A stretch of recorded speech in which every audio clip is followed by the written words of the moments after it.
super excited to be here. This has been a great day. Gordon, you've been an amazing partner. Genuine thanks. So good to meet you guys. I'm really happy to be debating you again. We affirm the resolution that race-based affirmative action is unconstitutional. On face value, the fact that affirmative action discriminates based on race violates the 14th Amendment. So the only way then to deem affirmative action constitutional is to justify this exception to the rule under a stringent standard, because as soon as you allow exceptions, you're mitigating the Constitution's ability to protect. Following a ruling in Arner Construction versus Pena, strict scrutiny tests must be used to evaluate the constitutionality of cases based on racial discrimination. This is a three-pronged test that affirmative action systematically fails, and I'm going to show you why exactly that is. So let's talk first about compelling governmental interest. We've heard and we acknowledge arguments for the necessity of diversity in the workplace and the schools. We understand this. But we want to point out that you want diversity for the specific qualities that these people bring to your workplace or academic environment. You want the effects of diversity. You don't just want this group of people that have like the same skin color. So when created, affirmative action gave you a sample of people with these exact qualities with nearly perfect accuracy. Nowadays, this isn't the case. So this brings me right into our second prong of this test, which is narrow tailoring. What exactly is narrow tailoring? Narrow tailoring is ensuring that once a compelling governmental interest has been established as a rule, which I think we just did, the policy created is specifically targeted to achieve these ends and only these ends. And we think affirmative action fails this on two levels. One, when these programs were created, race is inextricably linked to socioeconomic class. Affirmative action is using race as a proxy to represent a group of people, specifically those who are disadvantaged, therefore bring the qualities and effects of diversity that are desired.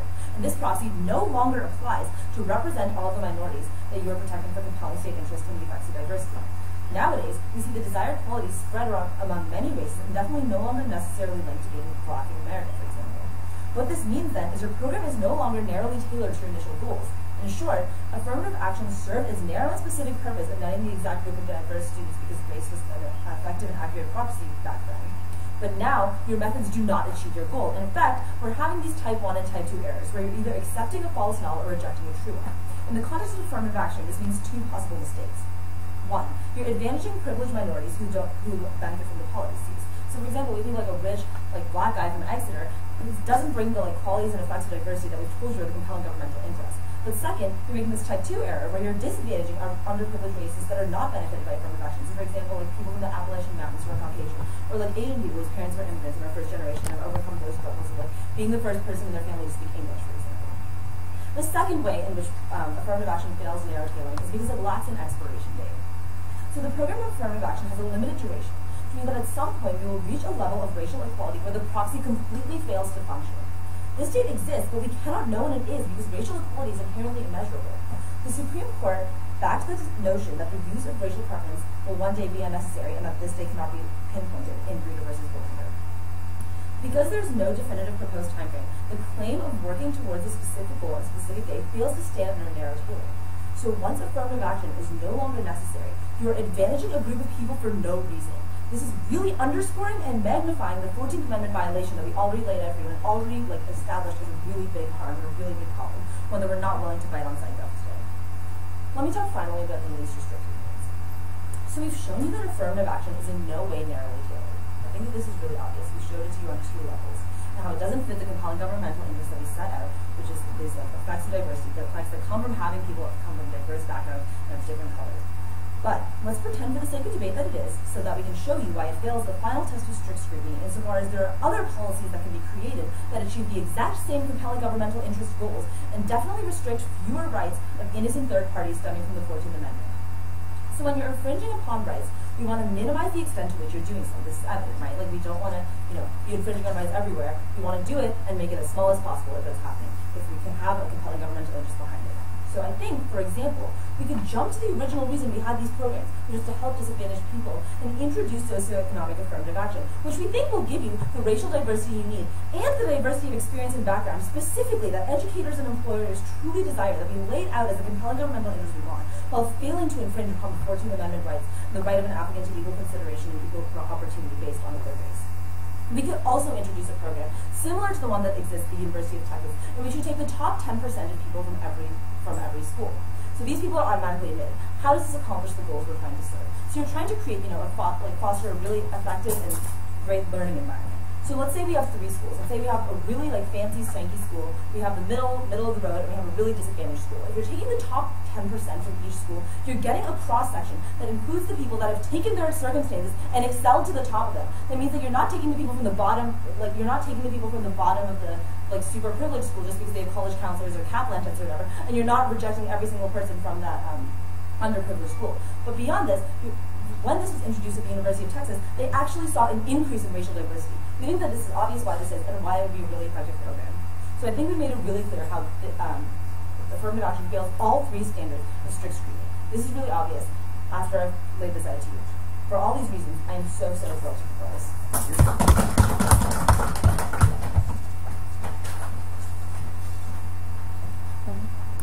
I start your 30 seconds time now.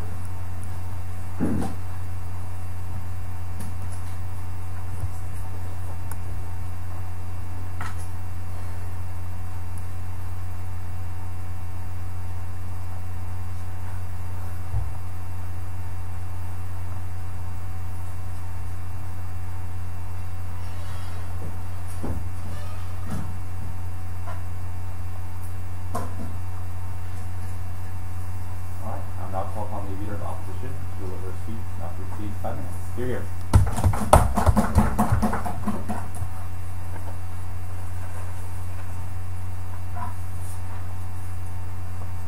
All right. Is everyone ready? Yes. I'd first just like to thank everyone for being here today. We've been having a really great time debating. But now to the case. Because the Constitution is not colorblind, we negate. To win the debate, the negative must show first that people can constitutionally be categorized, such as by race, age, or income, and second, show that benefits can be distributed according to those categories. First, we argue that people can be categorized under the Constitution. Subpoint A, the framers never intended to create a colorblind Constitution, nor would one accurately reflect modern America. First, when drafted, the Constitution wasn't colorblind. Citizenship and the number of each state's representatives only included whites as full citizens because the Constitution saw America in terms of white, black, red, and yellow, denying citizenship to all but white. The Supreme Court's analysis in Dred Scott stated that the framers' original intent reveals that a perpetual and impassable barrier was intended to be erected between the white race and the one they'd reduced to slavery. Second, with the introduction of the 14th Amendment, Congress could have made the Constitution colorblind, as Congressman Thaddeus Stevens offered language of total non-discrimination. However, Congress chose not to make the Constitution colorblind by rejecting his language, instead choosing equal protection, which ensured the lengthy reign of Jim Crow laws. Thus, the framers' original intent was to create a color-conscious Constitution. Current racial disparities resulted from past race-conscious laws. To ignore race is to ignore the effects of past policy. Subpoint B, in order to have substantive equality, we must have formal inequality. While formal equality wants the law to treat individuals equally, substantive equality mandates that the law should treat disadvantaged groups differently in order to redress hierarchies. First, formal equality entrenches hierarchies. A poker game where one player cheats and accumulates a greater number of chips is still unfair once he decides to play fairly. He keeps his chips and the others are still disadvantaged. The law must not simply respect the players, it must actively redistribute their chips. Individuals cannot get equal protection under laws if those who saw gains from unfair practices remain at an advantage. Second, equal treatment doesn't guarantee fair outcomes, which is why we legally prescribe fair treatment of the physically disabled via the ADA.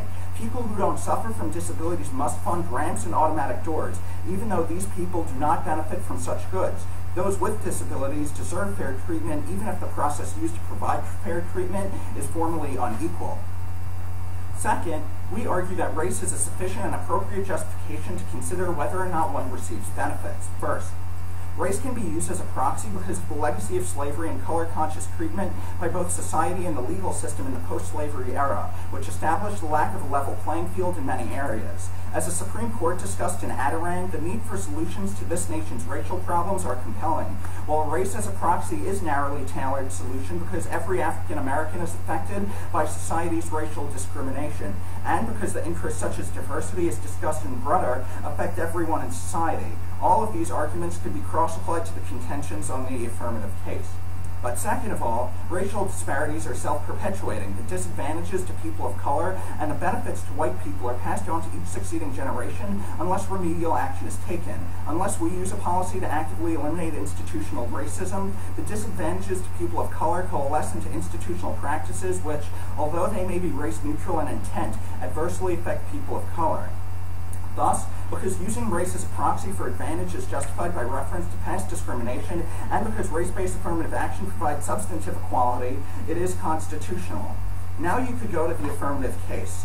The first flaw in the affirmative case is they make these arguments about strict scrutiny, but strict scrutiny only matters insofar as there is a clear violation of the 14th Amendment. However, there is not a violation of the 14th Amendment. First, you could cross-apply the arguments from the negative case about how the Constitution and the 14th Amendment specifically were not colorblind and cannot be instituted without recognizing color. So policies that have to do with race do not necessarily violate the 14th Amendment. Second of all, you could turn their arguments against them about the 14th Amendment, because the Equal Protection Clause of the 14th Amendment holds that no state shall deny to any person within its jurisdiction the equal protection of laws. But race-based affirmative action isn't a law, it's a policy, which actors have the ability to choose whether or not to enact. The difference between laws and policies is all people within the jurisdiction of a law are bound by the rules of that law. Policies are chosen freely, bound by laws, and people have the opportunity to choose whether or not to pursue that policy.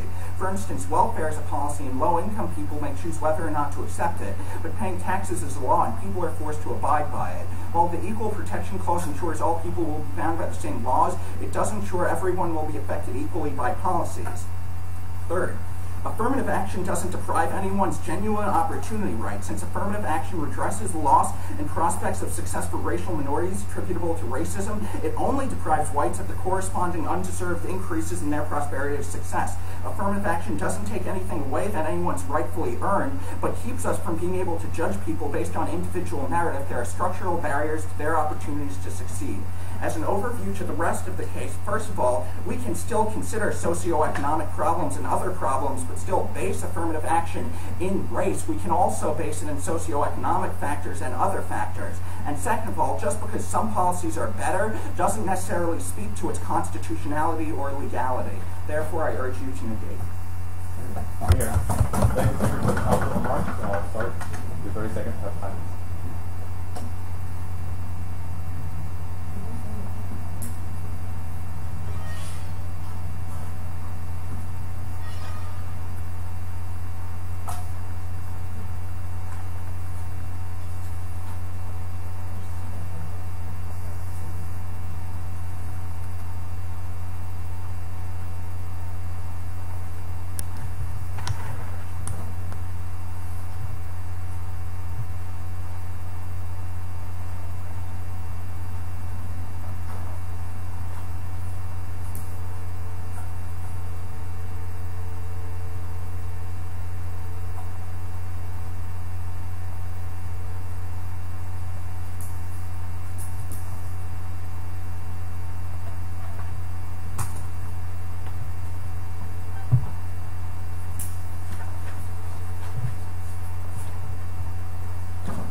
Oh, yep, you're there.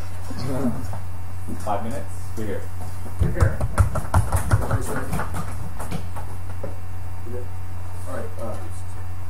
Alright, thanks so much for coming again, Evan. I'm really glad to be in the final round. Langfan 2012. Tinley's been like the most amazing partner ever. She's put in so much effort. I really want to thank her for everything she's done.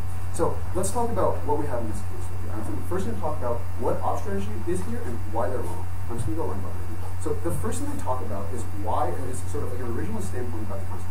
First of all, I want to point out that they don't justify why we should be using an original standpoint, right? So just on that basis, you can't accept their framework, right? But they also say that you should just use the past and apply that to the present. This is a naturalistic fallacy. Just because something is doesn't mean it ought to be that way. And we think there are actually very good reasons why you should consider the Constitution to be colorblind. We think this is something that we want, and we think this is something beneficial. We think they haven't justified this, and they can't use this as an argument. Moreover, though, we think we want to use the Constitution as a sort of a living, breathing document, right? We think we want to reapply it to what the different standards are today. We think just because something happened in the past, like I said before, doesn't mean it should happen in the future. We think that like this standard here that they're trying to talk about colorblindness doesn't really apply, especially because they haven't justified why it should work, right? So the next thing to talk about, though, is like why you have to redistribute, right, make up for previous discrimination, right? And they sort of rest their entire argument here on the assumption that you're going to apply it to the correct people, right? They're assuming that just because you're black means that you suffer the effects of racial discrimination in the past. We think this is true, perhaps to a very slight extent, right? But you also have to recognize that it's not necessarily true, right? You can have people who perhaps immigrated, over from Africa. You would have people who had like wealthy families in Africa and came to the United States. Under their policy, they're still being affected, but they didn't suffer, right? What that means is that you're giving people benefits that they don't deserve, which means you are not equally giving everyone in the United States equal treatment, and it's based on race solely. We think you can't make this link necessarily, and because we can't make this link, you can't be narrowly tailored, and we're going to talk about why our strict scrutiny standard is going to apply again later. But I think just on the whole, they're resting the assumption that you can necessarily apply it, and this is absolutely not true. So the next thing they talk about, though, after this, right, is like why you want it's like why you want racial benefits, right? And so it wasn't really clear to me what they're saying here, because they're trying to tell you that like you're necessarily going to get something out of race, right? But like we think that in the programs we talk about, you're still going to get all the effects that they told you about. We're going to talk about this later because they didn't really like adequately address our least restrictive means point. The next thing they talk about here is like unless it's a policy you can't solve for it otherwise. Okay, this is not true. So first of all, we're going to talk a lot about this when we get to our side of the case, but our other solutions are going to solve for these problems. We're gonna talk about that and just wait to cross-apply that. I think all of their arguments really like rest on assumptions about what is the case in the United States, and even if those are true to a certain extent, they aren't true to the entire extent, which means it's not narrowly tailored, which means it's not constitutional. So let's talk about our side of the case. So the first thing we talk about why we think you need to use strict scrutiny, right? And they actually reference the case from which we're using the justification for this standard. They reference the Adirondack Construction Company case. In that case, the Supreme Court ruled that in every instance that where a policy regards racial discrimination, not nothing with the 14th Amendment, but racial discrimination, which is clearly what affirmative action is, then you must use strict scrutiny. We think on that grounds alone, we've clearly won the standards debate, and what we've shown the burden that OP has to prove now to sort of justify affirmative action, right? But they also talk about why this is a law, not a policy. It doesn't matter. You still have to apply strict scrutiny because it has to do with racial discrimination. They talk about who it only hurts, and why you can make errors still. Why you can make errors. We think these don't really apply. We think we've shown why our standard works. That being said, let's move into the rest of our case. So, narrow tailoring. They don't really address this at all, right? We gave you a lot of really good reasons. First of all, like, once you get the government interest, you can't necessarily apply the same proxy as you did in the past because it doesn't hold true anymore. They don't tell you why this isn't the case. Moreover, though, they completely negate everything we tell you about type 1 and type 2 errors. They don't tell you why those don't exist. They don't tell you why those won't exist, and we think they will. At the point where they will, then, we think you can show that affirmative action will necessarily not be narrowly tailored, and therefore is unconstitutional under the framework that we've proven and they've conceded. But also, though, we told you about duration, and this goes completely unaddressed. So let me talk about it for a second again. Right? What we're saying is that because racial equality is inherently immeasurable, and because it will, though, have an ending point, you can't have a narrowly tailored policy. This is just a fact about affirmative action, then, because these are two things that you cannot reconcile. What that means, then, is that there's going to reach a point, as Tinley pointed out, after which affirmative action is going to be applying to the wrong people. This is a flagrant violation of everything that both of our sides stand for, and we think we can't accept that, especially because it's been upheld by the Supreme Court, and I think there's no logical way to prove us wrong. But the final thing we talk about, though, is least restrictive means. And they give some really, really flimsy arguments here, right? They say, like, just because, first of all, they say we can still use socioeconomic diversity, and they claim that like they're not mutually exclusive just because socioeconomic diversity works better. I don't think they understand what least restrictive means, right? Once you have two programs that are going to achieve an end, you choose the one, not both, that can achieve your ends better, right? We think socioeconomic diversity definitely does this, right? But they also tell you why. They also try to tell you that like this is just a policy and it's not going to do anything. No, we're going to tell you why it will. When you use socioeconomic diversity, you're going to get the minorities that they are claiming are necessary. But at the same time, though, you're going to get the diversity and the reasons for diversity that we brought in the governmental interest. They don't try to counter this at all. I think we should just accept now, because they can't argue against it, that you're going to get all of the original governmental interest that you claim that you need to justify this exception to the Constitution. And we think at that point, our program still solves for everything of theirs, gets the values that we actually and is unconstitutional. Thanks, speaker, for powerful remarks. We'll start with 30 seconds of time now.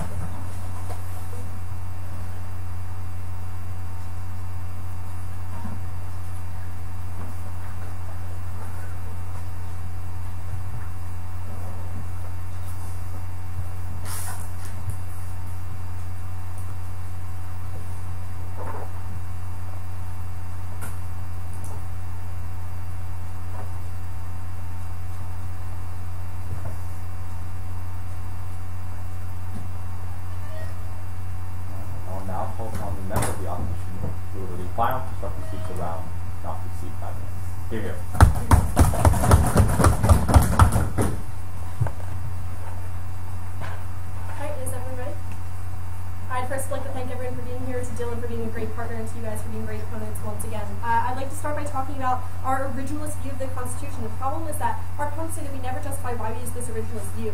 The issue is that, one, we do acknowledge that the Constitution is a living, breathing document, and we don't only look at the history of it, but we take its history into account. But also, we do explain why we have to do this. And this is the second subpoint of the negative case, so let's go there now. In this part, we argue that in subpoint B of the case, we argue that in order to have substantive equality, we must have formal inequality. We give you the example of the ADA, that it is an unequal policy because not everyone benefits from it equally, because not all of us are handicapped, and handicapped people deserve to have equal and fair treatment, the same treatment that the rest of us get, the same opportunities that the rest of us get. So even though the policy is formally unequal, it leads to more equal outcomes. So this means that we can look to how the Constitution used to be and to the effects of past policies, because the effects of past policies still persist today. This means that we have to take those effects into account when we're looking at the constitutionality of different policies. Then they say that we need to reapply the Constitution to today's standards, and that's what they're trying to do. However, we argue that we do this better because we're actually rectifying harms that came from the past. We argue at the bottom of the case that racial disparities are self-perpetuating. The disadvantages to people of color and the benefits to white people are passed on to each succeeding generation unless remedial action is taken. Unless we use a policy to actively eliminate institutional racism, the disadvantages to people of color coalesce into institutional practices which, although they may be race-neutral in intent, adversely affect people of color. This is very clear in the negative case, and they're never actually responding to this argument, which means that the entrenched inequalities that come from the past racist policies of the United States need to be accounted for in the policies that we determine to be constitutional today. So if what the Constitution is actually trying to do is give people equal protection under the laws, as our opponents keep talking about the 14th Amendment, in order to have that equal protection, we must account for the fact that the effects of past policies led to an unequal starting point for different people. Then, our opponents argue that we assume that affirmative action is going to be applied to the correct people, and that we don't deal with issues of people who are privileged benefiting from affirmative action. The problem with this, and this will also apply to the point where they argue that we apparently don't understand what being narrowly tailored means, is that it's very clear that we can use socioeconomic status in conjunction with using race-based affirmative action, in conjunction with using whatever other policy or whatever other factors an institution wants to use in determining whether or not someone should be accepted into that institution. So we can look to their race, but also their socioeconomic background, whether or not they immigrated to the United States, the neighborhood that they come from, the grades that they got in high school. All of these factors can be looked at while still allowing race-based affirmative action to exist. Clearly, it's a constitutional policy just because other things have to be taken into consideration also. Then off Adirond, they say that Adirond said that with discrimination, we must always use strict scrutiny as the principle. First, I'll deal with strict scrutiny in a couple minutes, but also they don't explain any of the warrants that that were actually explained in the Adirond case as to why we have to always absolutely use all the principles of strict scrutiny when discrimination is the question. So, if we're showing that we are doing a better job of proving equal protection of the laws, then we are actually doing a better job of upholding the 14th Amendment, the fact that our Constitution can categorize by people by race, and we can distribute benefits to people by race, as clearly shown by the negative case. Then, we can look to the affirmative case now. First, the first argument that we make off the affirmative case is that you're not always going to look to strict scrutiny, because the arguments from the negative case show you that the 14th Amendment specifically was not created to be colorblind, which means that it cannot be instituted without recognizing color. Insofar as all race-based affirmative action is asking people to do is to recognize the color and to recognize the effects of past policies that are affecting people of color, this means that we're not violating the 14th Amendment. In fact, we're actually being consistent with it by allowing people to continue to recognize color. But the third argument was that affirmative action doesn't deprive anyone's genuine equal opportunity rights. Since affirmative action redresses the losses and prospects of success for racial minorities attributable to racism, it only deprives rights of the corresponding undeserved increases in their prospects of success. Affirmative action doesn't take anything away that people rightfully earned or that they should be entitled to keep. So insofar as that is true, we're not actually violating the 14th Amendment, which means that strict scrutiny doesn't kick in. But even if it does, let's go there now. First, they argue that affirmative action served its purpose, but we don't need it anymore, and that we should just look to socioeconomic considerations instead of race-based ones. But remember, even in our world where we have race-based affirmative action, we can still consider socioeconomic policies as well as racial ones. They're trying to use socioeconomic status as a means of affirmative action to get more minority students into college. Is it not more effective to look at both socioeconomic status and whether or not someone is a minority to get more socioeconomically disadvantaged minority students into these programs? Clearly it is, and it's better to be looking at, to look at people's race. It's obviously much more effective. The next argument they make is that this lacks an expiration date. But they are the ones who talk about the living, breathing nature of our Constitution. If that is the case, we don't always need a strict expiration date for when something applies. The court can simply reinterpret it and at a point determine that it's no longer needed. But as of right now it is, because we still have huge racial disparities in the United States today. No one denies that. Last, we talk about how other policies fill the same good, but remember, if both socioeconomic status and minority status are things that we need to look at, then we can use both. Only in our world in which we allow race-based affirmative action to be viewed as constitutional can we look at both race and socioeconomic status to ultimately lead to a more equal society. Thank you. Here, I thank the speaker for ultimate remarks. I'll start with 30 seconds.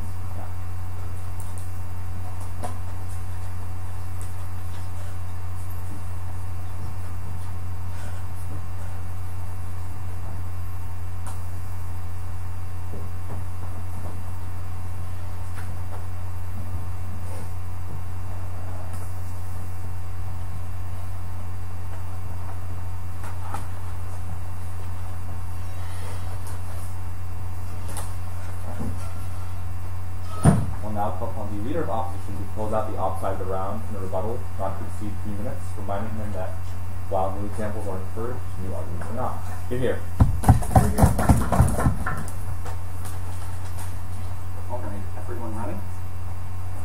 So the first reason that you're going to be voting for the negative in this debate is because the Constitution is allowed to categorize people, and race-based affirmative action is key to solving for structural barriers to opportunity. So remember, at the top of the negative case, we're showing you very clearly that the Constitution was never intended to be a colorblind document. From its inception and the inception of the 14th Amendment, it was very clear that the Constitution still wanted to consider color.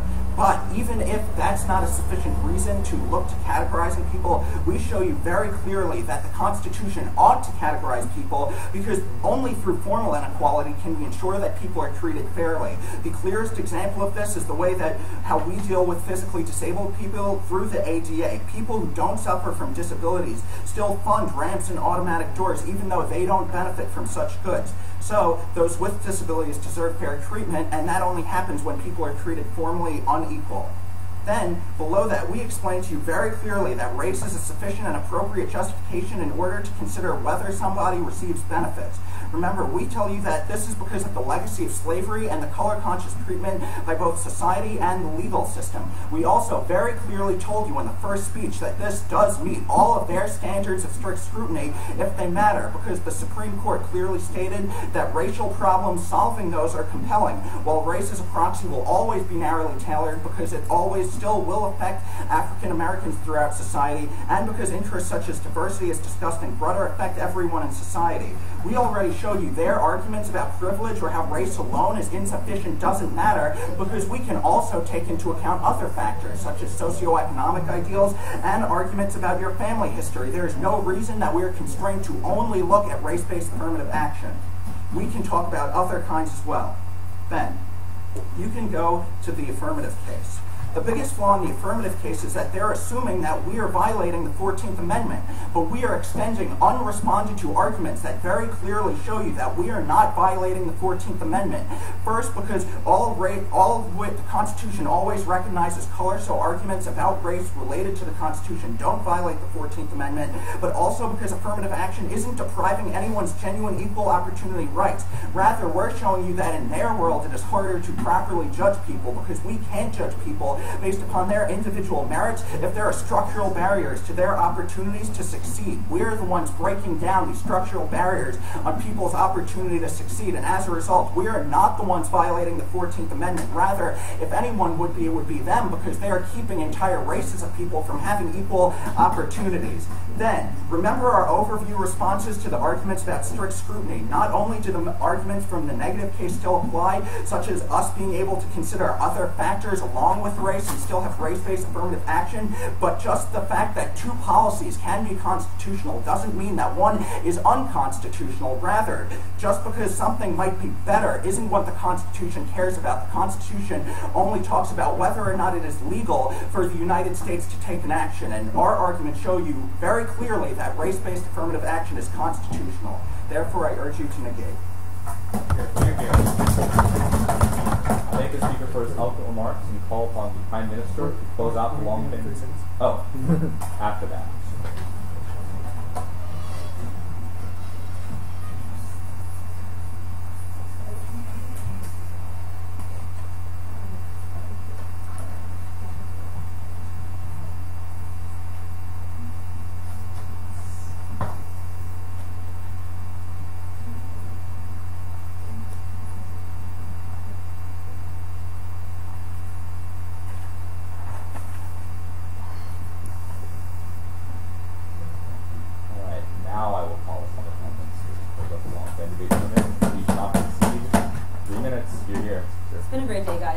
thank you so much from the bottom of my heart for this great partner. Guys, thank you for being here. This is really fun. Thank you so much for taking time. I know you're super busy, like JD, FBA schedules, judges. Let's get into that.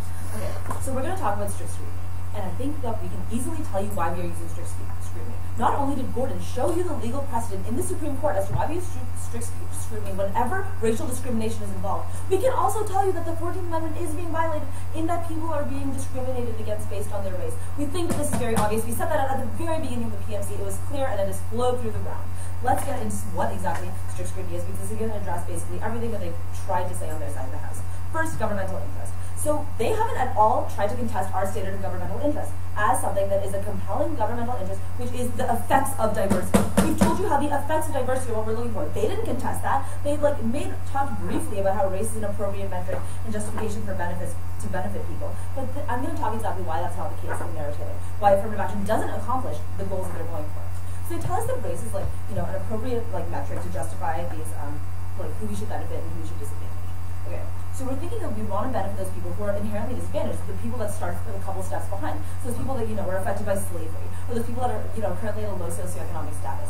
But we don't think, and this leads me to my narrow tailoring point, that affirmative action benefits those people and those people only. In order to be narrowly tailored, affirmative action has to benefit just those disadvantaged people, just those people that started steps behind, just those people that are descendants of slaves or disadvantaged or won't have the economic opportunity to go to college, won't have the educational opportunity to be hired. Okay, so we don't think that affirmative action gets all the race effects that they want. In fact, the point of it, let's pretend you have a net and you're netting 50 fish. That's your goal. But when you net one more fish, 51 fish, that is not narrowly tailored net anymore. Even if it's just one more fish, it's still not narrowly tailored. So they fail on that side of the argument. But also, we talk about duration, which was completely dropped on their side of the house, so we can win on that alone. We can win simply on the fact that they have not addressed at all our argument about the fact that racial inequality is inherently immeasurable, so this does not have a specific duration. Therefore, it's not narrowly tailored and is not a plan that is constitutional. We win on this plan alone, but just for fun, let's talk about least restrictive means. So, we're using, so they keep telling us how we can use socioeconomic status and all our ideas in conjunction with affirmative action. But the thing is, this is an either-or situation. They're this isn't mutually exclusive, but it is. That's what least restrictive means. If there is a way to accomplish your goals in a less restrictive way, then that's how you do it. First of all, we showed you that this isn't actually a way to accomplish your goals under narrow tailoring. But furthermore, they haven't at all addressed our analysis that we gave you in PMC that Gordon extended as to why exactly our potential plans are more constitutional, are less restrictive. We told you about the 10% plan. We told you how it gives you those diverse people the education that you want. We told you about socioeconomic diversity. And we told you about the socioeconomic plan and how that extends and how it gives you the exact people that you want, the exact disadvantaged people, and it's actually tailored to your plan. So as long as those are less restrictive, as long as they're restricting fewer people, we win on that side. Using something in conjunction with affirmative action does not address our policies and tell us why these are less restrictive than affirmative action. Thus, this renders their policy unconstitutional. So happy to be finishing off Langfan on such a strong note. I think it's really clear to you as to why we won this round. So many things flow through right now that I think we've made extremely clear. So for all these reasons, so thrilled to propose. Here. I'd like both teams to shake hands, and then I'd ask the people who are not on the panel please look back to the room so that we can